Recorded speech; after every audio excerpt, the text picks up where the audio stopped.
everyone, welcome to SAP2000 video tutorial. In this tutorial we will see how to change the units from one unit to another unit. So first of all, what we can do, we directly come to the bottom right side here.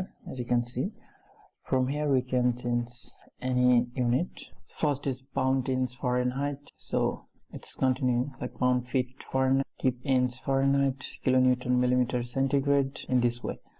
So we can change the units from here, and we can also change the units from when we define the materials. From here, when we add the materials, like we have added this one, so we want to modify this material, we can click here, and after that we can see here the units.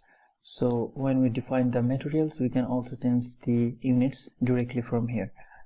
So suppose we know the modulus of elasticity E for this concrete specific. So we have specifically modulus of elasticity in, suppose, kilonewton millimeter. So then we can change the unit and we can input the value here. But the main units will be the same. So it will just convert automatically by the program. And in this way we can change the unit and we can convert from one unit to another unit. I hope this video helped you a lot. Thank you for watching this video. Hopefully we will see next time.